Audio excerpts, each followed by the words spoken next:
So there's been a lot of books and research, even, movies that have been done in the United States about how US presidents make decisions, the Oval Office, and how critical decisions are made. But there is very little, whether it is in journalistic work or in popular culture, as to how Indian prime ministers make decisions, the tough calls, the country going nuclear, winning wars. How are these decisions thought through? Who are the closest advisors to prime ministers to make these critical decisions which could make or mar the fortunes of the nation? Joining me now is veteran journalist Neerja Chowdhury, who's written a fascinating book called How Prime Ministers Decide. You have gone back 6 prime ministers, 6 PMOs, and sort of elucidated how very, very difficult decisions were decided upon, confronted, deliberated, and then, of course, the conclusions reached. I want to start off by asking you the first, and I think the most obvious question anybody who reads the book is going to ask you is, how come you haven't written about the current PMO and the current era that's running in politics in this country? Because Mr. Modi's made some pretty significant decisions in the last 9 years. Absolutely. So what was the reasoning behind that? I deliberated on it. I started work on it. I even wrote a draft. Okay. Very kacha draft. And then decided against it for a variety of reasons. One, it's a work in progress. Yeah. 2, I would not have the hindsight, the benefit of hindsight to be able to assess a prime minister, which I have with the other prime ministers. Very important, I realized quickly that those around the prime minister would not talk to me freely. Very few would talk to me freely. And that happens with every incumbent prime minister. Sure. Those who've talked to me have done so after the prime minister demitted office. Yes. So that would be a sort of a drawback. And Mr. Modi really looms large in the public consciousness. Sure. And he's done almost 9+ years. And he's brought about a paradigm shift in Indian politics. And a friend of mine gave me, one simple word, which, I just took stock then. She said that, "Ye chapter tumhara halka pad jayega," and it will not do justice. Therefore, it needs a different, either more people need to talk to me and be ready to talk to me, or I have to wait for the future. Yeah, and therefore, it's with great difficulty I came to this decision, but I have done an epilogue. Okay. No, the reason why I was curious to know about that was because he has made some pretty, big decisions. Article 370, demonetization, the surgical strikes, Balakot, etc. And the sort of prevailing perception about this PMO is it's very closed, maybe 1 or 2 advisors at best. Politically, maybe Amit Shah. When it comes to bureaucrats, very, very close-knit set of bureaucrats. And that this PMO does not necessarily that old Darbari culture that they say was fomented when the Congress was in power and journalists had access and so on and so forth.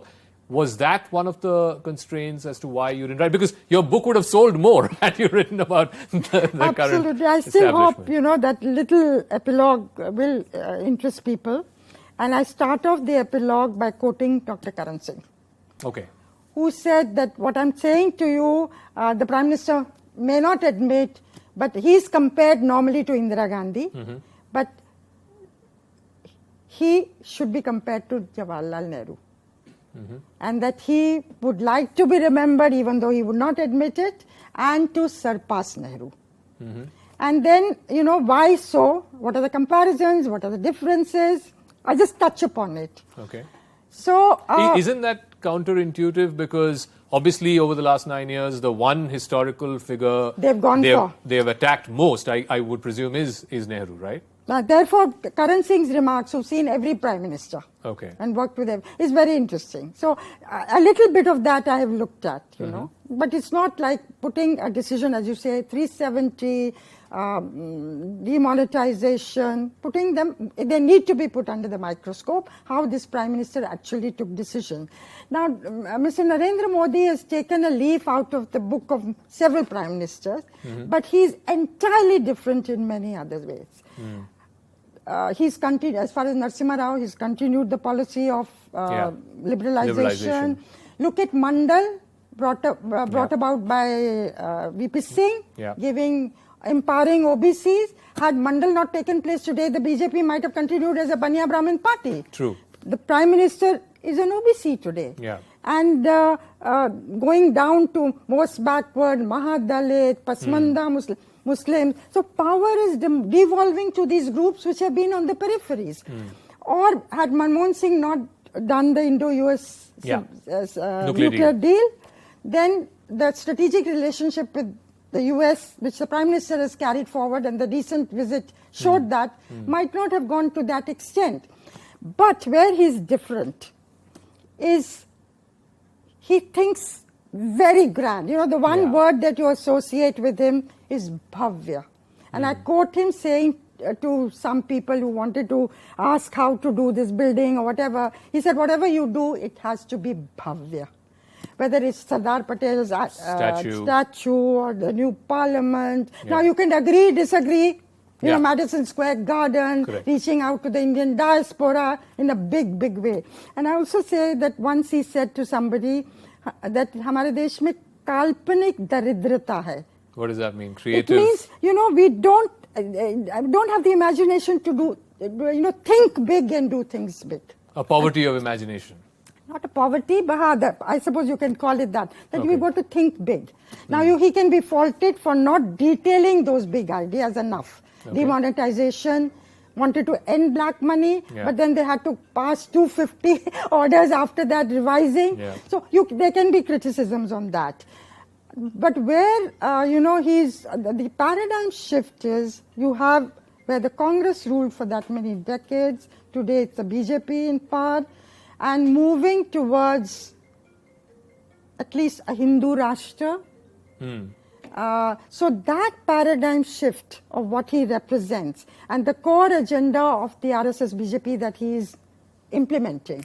So that is the difference, of course. So let me come to the book, and of course a lot of the book is about Indira Gandhi, and obviously she was a colossal figure. There was a time in the 70s after the Bangladesh war, she was elevated to the status of Ma Durga, and then she could have walked on water practically, but then she went ahead and imposed emergency. So tell us, was that something that from the people closest to her at that time, who you've spoken to, did she ever regret that? Did she ever think that that was a wrong decision, or was she just being politically expedient because after the Allahabad High Court, which disqualified her, the order that disqualified her, she felt there was no other way that she could stay on other than impose an emergency? Or was the decision by somebody else, by her advisors, by Sanjay Gandhi? How much influence did that have? Siddharth Shankar Ray and Sanjay Gandhi are believed to have influenced her. That's all very well documented. Many books have been written on it. What continues to tantalize people even today is why she went in for elections in 1977. She need not have. There were no sanctions from different countries. The economy was doing reasonably well. She had a grip over the situation. So why did she opt for election? And did she, of course the IB told her you'll get 340 seats, etc., etc. But no Prime Minister really goes by the IB's, whatever they say about election winning. So that question I have looked at. It is, and I think there are various reasons given for why she went in for it. And more than that, and I think it was to legitimize Sanjay Gandhi's. The succession or... As her successor, legitimized by an election. Okay. But what I've looked at is how she comes back to power within 33 months. 1977, she's routed all over North India. In 80, she gets more Lok Sabha seats than even after the Bangladesh war. How does this happen? The story of Sam, Dam, Dandabhed. And Sanjay Gandhi was her chief advisor in all this, who worked with her. So that I found a very fascinating story, which I've tried to document. So then I want to come to her successor, her son, Rajiv Gandhi. Again, he had immense goodwill when he came in. He had this progressive sort of image about him, the man who introduced computers in India's public consciousness, so on and so forth. And the same Rajiv Gandhi goes and tries to overturn the Shah Bano verdict. Again, what I'm trying to understand is How does that fit in? Just like in Mrs. Gandhi's case, how does that same thing fit in for Rajiv Gandhi? Again, did he feel a sense of regret or remorse, that that decision should not have been done?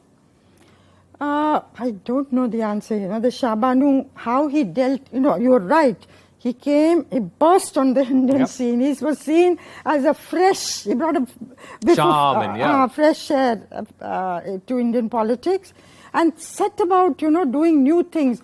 Punjab Accord, Assam Accord, Mizoram Accord, problems that had dogged the steps of his mother.